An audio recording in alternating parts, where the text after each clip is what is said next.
Bienvenido a tu programa Caminando con Dios. Yo soy la pastora Corey Gómez de la Iglesia Avance Global. Quiero darte las gracias en este día nuevamente por estar con nosotros. Gracias por sintonizarnos. Gracias por ser de bendición tú también a nuestra vida de una manera especial cuando nos sintonizas, cuando oras por nosotros, cuando compartes con nosotros acerca de cómo esta palabra está edificando tu vida. Quiero darte las gracias a ti y a cada uno de ustedes que nos llama constantemente para dejarnos saber cómo están siendo edificados. Quiero decirles también que a lo largo del programa pues está abierta la línea de oración. Allí está el número en pantalla y pueden llamarnos, compartir con nosotros sus necesidades. Estamos felices de poder orar por ustedes. Hay intercesores esperando por esa llamada para orar por ti. También quiero decirte que puedes entrar en nuestra página en internet si quieres conocer más acerca de nuestra congregación Global Advanced Church Ministry y si quieres pues ser participante, si quieres ser parte de nosotros, para nosotros sería de muchísima bendición. Ahí está la dirección en pantalla, nuestra dirección física. También pues nuestra dirección en internet para que conozcas acerca de nuestra visión, de lo que estamos haciendo en este tiempo. Y si quieres seguirme más de cerca, puedes también entrar en mi página en Facebook y hacerle clic allí a me gusta y puedes ser entonces parte de mis amigos que vaya llevando una secuencia de los escritos que voy colocando. He estado en estos últimos programas compartiendo una serie bien interesante. Tiene que ver con la reforma de Ezequías. Y me gusta ver a este personaje como una generación, el prototipo de una generación, porque Ezequías fue un hombre que heredó de su padre Acaz, del rey Acaz, un legado de maldad, donde el templo fue cerrado, las lámparas fueron apagadas, no se hizo más, no se entregó holocausto al Señor, levantó lugares altos, trajo abominación al templo, impidió que el pueblo conociera a su Dios cuando cerró las puertas del templo.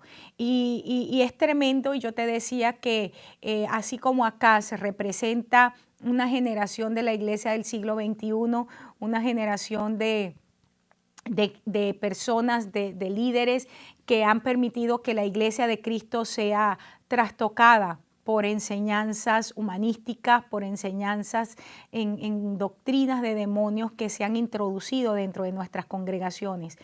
Pero asimismo Dios levanta a Ezequías, hijo de Acaz, de manera impresionante, pero también hijo de Abi, su madre Abi, que significa luz, que significa mi Dios es Padre. Está hablando de que una generación que se levanta porque hubo mentores en su vida con corazones de padre que formaran a esta persona, a este hombre en su destino profético. Yo creo que somos una generación que nos hemos levantado en medio de un legado, como vuelvo a repetir, de maldad, de pecado. Sin embargo, Dios en su misericordia nos ha preservado, en su misericordia ha guardado nuestros corazones y ha colocado personas también a nuestro alrededor que han podido traer una impartición de su presencia, de su gloria, que han traído una impartición de revelación a nuestras vidas, lo que nos ha habilitado para poder, en medio de los tiempos que nos tocó vivir, pararnos firmes y poder decir: yo y mi casa serviremos a Jehová. Es un privilegio entonces ser parte de esta generación, tener el prototipo Ezequías, ser ese liderazgo que Dios ha levantado con radicalidad para traer una reforma de santidad a la casa del Señor. No olvidando que la primera casa somos nosotros. Nosotros somos templo del Espíritu Santo. Y te decía en el programa anterior que la reforma de Ezequías fue una reforma de santidad. Leíamos en 2 de Crónicas 28, en el verso 3, que lo primero que él hizo fue entonces reparar las puertas. Y te daba 6 principios importantísimos de la implicación de reparar las puertas, las cuales te voy a mencionar rápidamente, porque la palabra puerta tiene que ver con conocimiento, con revelación, con nacimiento, con camino. Él estaba dando la oportunidad al pueblo de restaurar la relación de intimidad con su Dios y representaba en primer lugar una protección fortificada de parte de Dios para el pueblo. En segundo lugar, el hecho de que los líderes gubernamentales de la ciudad pudieran tomar decisiones judiciales, pero en la justicia del Señor. Tercer lugar, las puertas, restaurar las puertas, hablaba de poder establecer negocios, transacciones financieras, y te decía que este es un área donde nosotros necesitamos ser restaurados para que los espíritus de pobreza, de miseria y de escasez no toquen más nuestra vida. En cuarto lugar, implicaba el hecho de que el mensaje profético podía ser entregado de parte de los profetas al pueblo. Y esto habla acerca de tener gente de Dios que pueda venir y traer una palabra revelada a nuestras vidas. Te hablaba de que también las puertas son símbolo de autoridad de Dios, y es a través, según el Salmo 118:19, a través de la puerta de justicia de Dios por donde entra la gente justa, guardadora de verdad.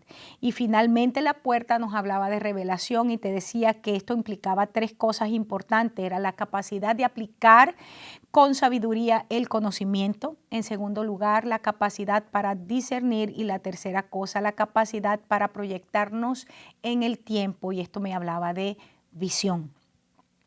Hoy quiero tocar un nuevo punto dentro de lo que es la reforma de santidad de Ezequías, y seguimos allí en el mismo pasaje, segunda de Crónicas 28, y dice que él repara las puertas y llamó a los levitas a santificarse a sí mismos y a santificar la casa de Jehová. Y esto es importante, quiero leerlo, segunda de Crónicas, 29:4, dice: e hizo venir a los sacerdotes y levitas y los reunió en la plaza oriental. No te olvides que la plaza oriental, que estaba en el extremo oriental de la ciudad de Jerusalén, en la parte oriental estaban tres tribus establecidas: Judá, Isaacar y Zabulón. Y estas son las tribus del oriente, o que traen, a través de las cuales entra la revelación profética. El hecho de que estén sentados en la plaza oriental está hablándonos a nosotros de que los trajo para que ellos pudieran recibir una impartición de la palabra del Señor y pudieran entonces caminar en una decisión de santificación. Dice de esta manera: hizo venir a los sacerdotes y levitas y los reunió en la plaza oriental. Verso 5 del capítulo 29 de Segunda de Crónicas. Y les dijo: oídme, levitas, santificaos ahora y santificad la casa de Jehová, el Dios de vuestros padres, y sacad del santuario la inmundicia. Miren lo que establece Ezequías de manera muy puntual, muy al punto, pues, de lo que él esperaba de ellos. Le dice: ustedes se van a santificar y van a santificar la casa de Jehová sacando la inmundicia. Ok, la palabra santificar, y esto lo hemos visto en varias oportunidades, sin embargo me gustaría retomarlo, es que es la palabra Kadash, de donde viene Kadesh, o gloria, o que el Dios es un Dios santo.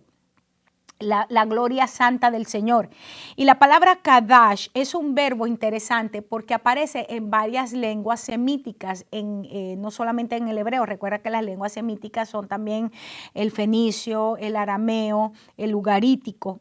Y en dos de estas lenguas semíticas tienen dos connotaciones muy interesantes que me parece que vale la pena resaltar. En el ugarítico, la palabra Kadash significa santuario en sí mismo. O sea, está hablando de un lugar apartado para Dios, para cosas especiales. Y en el antiguo babilónico significa brillar, traer luz, hacer algo brillante que irradie luz. La palabra Kadash en el hebreo original nos habla a nosotros de cuando algo o alguien es apartado para propósitos especiales, y que ese algo o ese alguien solamente puede ser utilizado por Dios en la manera que a Él le plazca. Esto es bien, para mí, bien determinante cuando hablamos de santidad y lo he recalcado en muchísimos de mis programas, porque una de las enseñanzas que llenó la Iglesia de Jesucristo desde el principio del siglo XX, a principios del siglo XX sobre todas las cosas, es que se hizo un fuerte énfasis en santidad, pero se hizo desde la perspectiva externa. Es decir, hablábamos de santidad desde la perspectiva de que no te pongas esto, no uses esto, no te pintes, no te pongas el pelo de esta manera, no te lo cortes, si no tienes que cortarte la barba, no. Y dejamos santidad como una expresión externa. Es importante establecer que la santidad, en primer lugar, es entender que nosotros, como templo de Dios, hemos sido apartados para que Dios more en nosotros y manifieste su gloria en nosotros y a través de nosotros. Al mismo tiempo, por supuesto, y en esto estamos plenamente de acuerdo, lo interno se refleja en lo externo, pero nunca jamás la santidad es una pose externa. La razón por la cual el Señor Jesús, cuando en una oportunidad enfrentaba a los fariseos en su tiempo, al liderazgo religioso de su tiempo, le dijo: ustedes son tan hipócritas que son como esos lugares bien bonitos allá en el cementerio, como esas lápidas. Por fuera todo es mármol, todo es limpio, flores frescas, pero por dentro están llenos de pura muerte, puro hueso seco.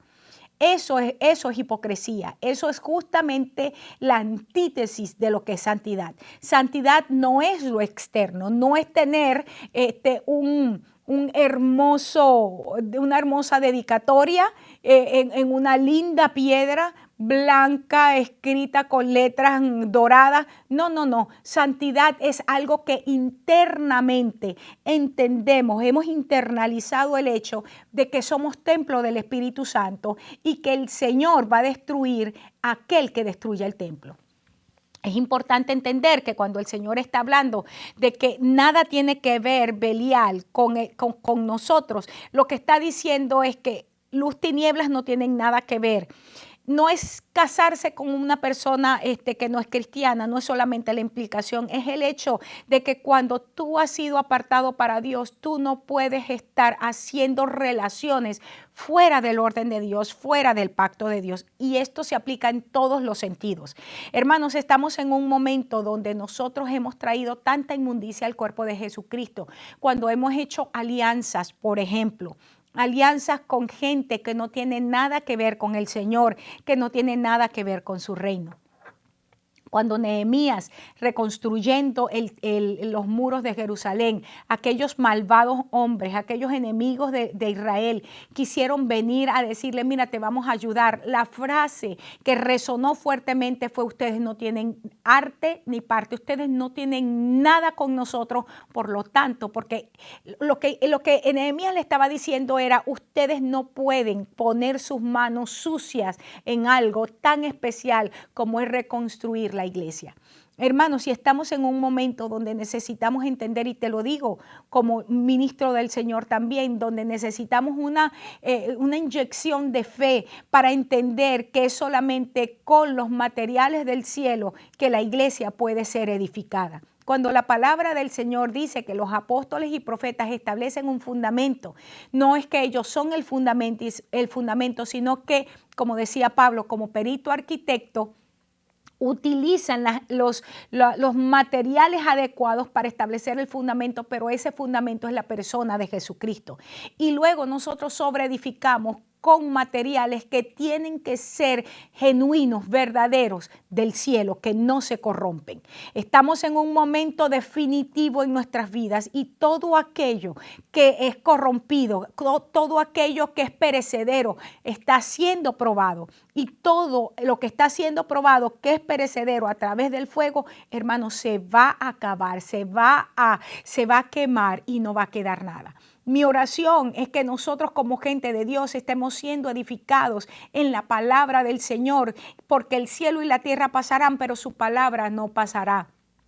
Es la palabra de Dios la que produce un lavamiento en nuestras vidas, porque es el agua que sale del templo, del trono de Dios. Y según la visión de Ezequiel, es ese río limpio, cristalino, que atraviesa la ciudad de Dios y que cuando toca el mar, cuando entra en contacto con el mar, entonces las aguas son sanadas.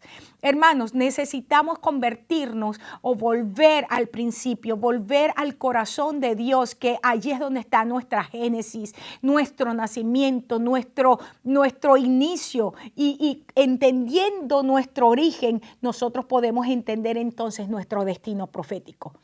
Es increíble cómo la iglesia ha perdido el rumbo en este tiempo. Y estoy hablando de una iglesia paralela, porque yo creo que el Señor tiene un remanente que no ha doblado sus rodillas ante los Baales. Y ese remanente, hermanos, está esparcido por toda la tierra. Es lo que se llama, refiriéndose a los judíos, la diáspora, es decir, el hecho de que fueron esparcidos por toda la tierra por prácticamente 2000 años, pero el Señor empezó a recogerlos literalmente.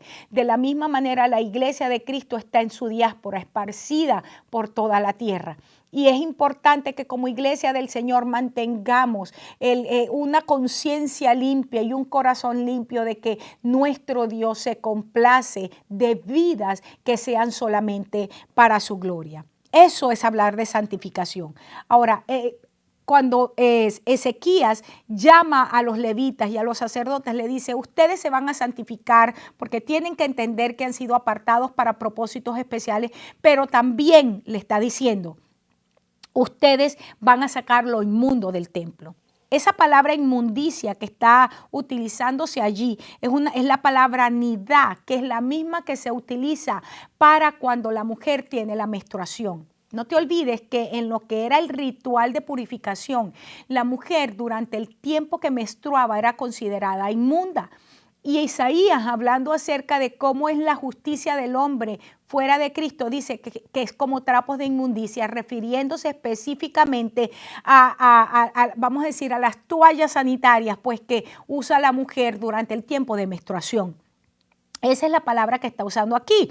¿Y a qué se refería entonces que sacara la inmundicia? Estaba haciendo una alusión directa al hecho de que Acaz había introducido en los atrios del templo, había mandado hacer una réplica del altar que se encontraba en Damasco. Recuerda que cuando él fue a hablar con el rey de Asiria, él fue para pedirle ayuda, porque justamente su pecado fue haber puesto su confianza en Asiria y no en el Señor. Mencionaba en alguno de los programas anteriores que Asiria significa exitoso, que Asiria viene de una raíz primitiva que tiene que ver con ser prosperados, con ser correctos. Y esa frase me alude directamente a esta frase de moda en los últimos 10, 15 años, estar políticamente correctos. Y la gente espera que los hombres y las mujeres de Dios estemos hablando políticamente correctos. Esta es la razón por la cual tenemos legislaciones que pretenden acallar el mensaje de la palabra y decirnos a nosotros, los que estamos llevando una palabra de Dios al pueblo, que nosotros tenemos que estar de acuerdo con lo que ellos hacen y con lo que ellos dicen. Cuando la palabra de Dios ya nos establece a nosotros principios que son diametralmente opuestos al estilo de vida de muchos de estos gobernantes.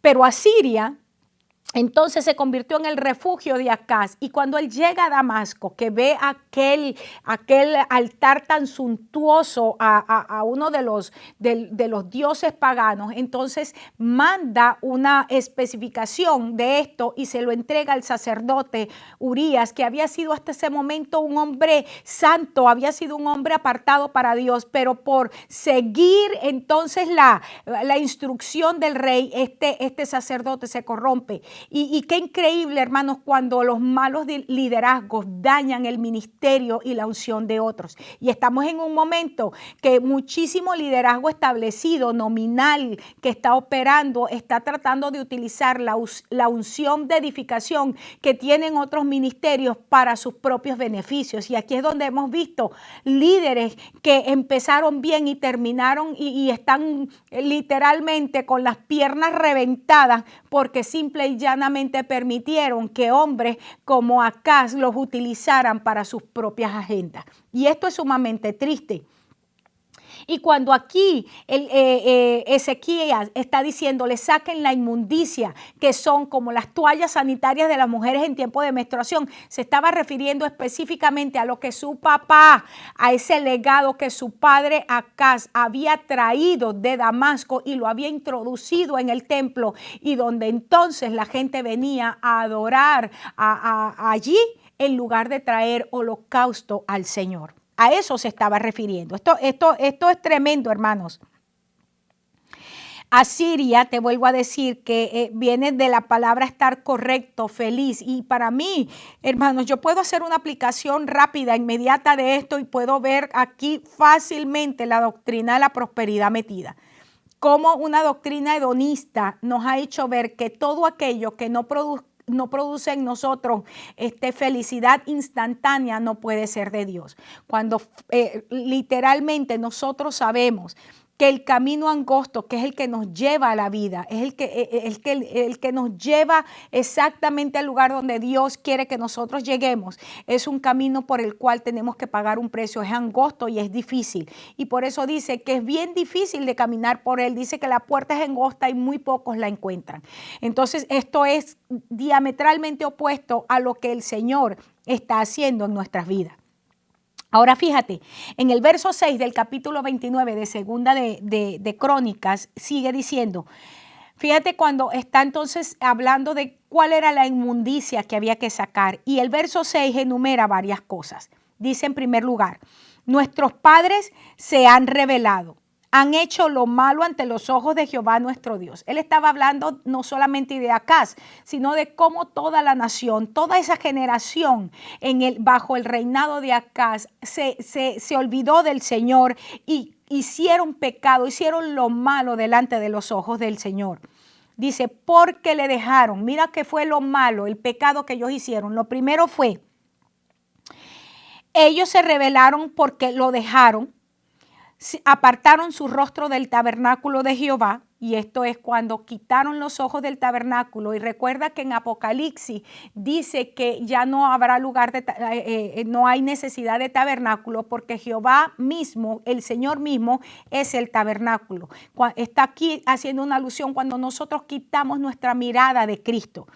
Sigue diciendo, y le volvieron las espaldas. Verso 7, aún cerraron las puertas del pórtico. Esto fue lo que hizo, que ya lo tratamos en algunos de los programas anteriores, como Acaz puso trancas en las puertas para que la gente no pudiera entrar. Dice, cerraron las puertas, apagaron las lámparas, no quemaron incienso, ni sacrificaron holocausto en el santuario de Dios de Israel. Este verso 6, Dios mío, hace un resumen terrible de lo que ocurrió bajo el liderazgo Acaz y cómo toda una nación se hizo perversa cuando dejó al Señor. Veamos, la primera cosa es, los padres se han rebelado. La unción de los últimos tiempos, independientemente que nosotros podamos ver el prototipo de Ezequías y que de hecho lo vemos en el prototipo de Ezequías, porque Ezequías es levantado, es formado, es mentoreado por una madre que tenía el corazón paterno, y me gusta decirlo, y hay una serie que voy a hacer pronto por el hecho de que este es un año donde la intensidad de la palabra profética tiene que ver con la unción de padres, y vemos como una mujer tenía el corazón del Padre Celestial y pudo ministrarlo a Ezequías, y en ese corazón de padre, entonces Ezequías se puede levantar y dice, mira, ¿sabes cuál fue el problema de nuestros padres? Que se rebelaron cuando estaban llamados a traer una restauración, porque la unción es hacer volver el corazón de los padres a los hijos y de los hijos a los padres. Y nosotros como padres naturales y espirituales, hermanos, no es solamente volver el corazón a nuestros hijos, pero es volver también el corazón nosotros como hijos a nuestros padres naturales y a nuestro Padre espiritual, que es el Señor, el Padre de gloria.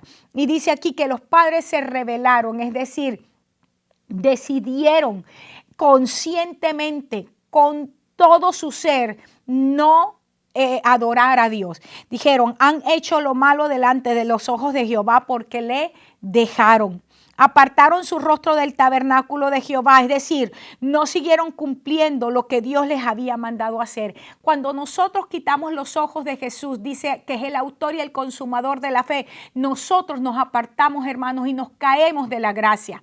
Yo sé que esta frase va en contra de la enseñanza que se está dando en este momento, que en nada difiere, entre paréntesis, de la secta que tuvimos hasta hace unos años, porque hace poco tiempo fue que murió este hombre, el de Creciendo en Gracia, que era una secta. Este hombre empezó llamándose a sí mismo que el único evangelio verdadero era el de los apóstoles, después que el único apóstol era Pablo, después que él era el único apóstol verdadero, después que él era Cristo y después que él era el anticristo. Y gracias al Señor, hermanos, que el Señor se los llevó. Pero si revisas la enseñanza de Creciendo en Gracia, yo te reto a que lo hagas. Yo te reto a que tú tomes los principios de la secta falsa de Creciendo en Gracia y la compares con la enseñanza que está dando en este momento Joseph Prince por televisión, que está enseñando sobre la hipergracia. O sea, una doctrina de gracia inflada donde tenemos el permiso para pecar. Y no me extrañaría que lo mismo le pasara, que ahorita es entonces el predicador de moda hasta que se empiece a llamar el anticristo y se tatúe el 666 en la cabeza, como hizo este otro loco que se murió, gracias al Señor. Porque cuando conozco de pastores cristianos que se fueron tras de este movimiento. Porque como dice la Biblia, muchos de los escogidos serán engañados en los últimos tiempos por doctrinas de demonios, por doctrinas engañosas que hombres amadores de sí mismos introducen dentro de la grey. Ya el Señor lo dijo, así que esto a ti y a mí no nos tiene que parar los pelos y estar diciendo, ay Dios mío, ¿y entonces qué será de mí? La Biblia dice que más vale que nosotros nos paremos firmes y estemos pendientes de no caer. Y como dijo Pablo, no sea que nosotros siendo en este tiempo heraldos, entonces después vengamos a ser desechados de la carrera. Se apartaron sus rostros del tabernáculo de Jehová. El autor de Hebreos dice, poniendo nuestros ojos en Jesús, que es el autor y el consumador de nuestra fe. Y dice de esta manera, dice que Jesús menospreció el oprobio y dice todo porque tenía delante de él algo que no se comparaba al sufrimiento que estaba teniendo. Y era todo lo que el Señor tenía para él. ¿Y qué era? Que Dios le dio un nombre sobre todo nombre, lo elevó a lo máximo y recibió una gloria, un manto de justicia. El Señor fue colocado como Dios, como Rey, gobernando, como la cabeza de la iglesia. Y todo esto es hasta que todos sus enemigos sean colocados por estrado de sus pies. Pero el Señor está reinando con poder y con autoridad en lugares celestiales. Dice que le volvieron las espaldas. Esta frase implica que este pueblo, sus padres dejaron a Dios y se volvieron a otros dioses. Cerraron las puertas, es decir, impidieron que otros entraran y buscaran al Señor. Apagaron las lámparas. Y en esta frase la voy a retomar para el programa que viene, porque ya estoy cerca de terminar, porque tiene varias implicaciones, pero tiene que ver con el hecho de que ya ellos no mostraban la luz al mundo y permitieron que las obras de las tinieblas prevalecieran antes que las obras de la luz. Estamos en un momento donde el verso 6 necesitamos para nosotros empezar a revisar y a mirar cuáles son las cosas que nosotros hemos recibido de una generación, de un liderazgo previo que nos ha entregado un legado de pecado, pero que hoy tiene que ser reducido a cenizas por una generación, Ezequías, que se levanta en la radicalidad, en el poder de nuestro Señor Jesucristo. Te espero en mi próximo programa. Gracias por sintonizarme. Que Dios te bendiga y que Dios te guarde.